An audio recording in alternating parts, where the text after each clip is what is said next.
He will also give life to your mortal bodies through his Spirit dwelling in you. So then, brothers, we are not debtors to the flesh to live according to the flesh. In other words, hey, you don't owe the flesh anything. You do not owe those traumas, dramas, memories, and all the other experiences and whatever cultural this and that and how you were raised and where you were raised and whatever other nonsense. You don't owe that junk anything. That's what he means by debtors.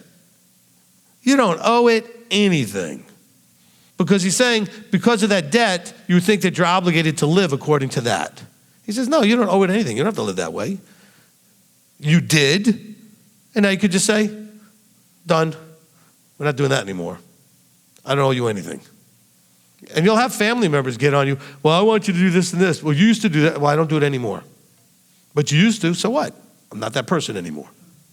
We used to come out and do this and that and this and that, drink and drugs, this and what. No, I don't do that anymore. What happened to you? I stopped dying and started living. I'm no longer walking in the futility of my mind. Stop saying, I became a Christian, or I became this, or I'm born again. No, just tell them what really happened. I came to realize I was dead and now I'm alive. Because I think differently. Because I've embraced a different nature. Well, how'd that happen? I came to realize there is a God. And he cares about me enough to wake me up and show me I need to change. He didn't change me. He made me aware of what he did and the path to life, and I chose it. Some of you are like, well, that's pretty cocky. No, he wants you to do that. Otherwise, we're back to why doesn't he just start with rocks?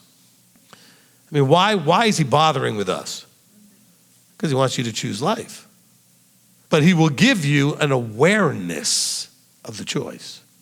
That's the key, right? He's going to give you an awareness of the choice. So he says, so then, brothers, we're not debtors to the flesh to live according to the flesh, for if you live according to the flesh, you are going to die. If you act that way, it only leads to death. He says, but if by the nature of Elohim, you put to death the deeds in your body. Now, see, if we read it according to Christianity, you can say, if by the Spirit you put to death, so this outside thing's going to come and do this thing in your body. No. If by your embracing his nature, you put, it does say that in there. It says, if by the Spirit you put to death. You. Like Philippians 2:5 says, you have to let this mind, you have to let this mind be in you. He says, but if by the Spirit you put to death the deeds, so you stop doing the things you were doing that were according to the law of sin and death. You put to death the deeds of the body, you shall live.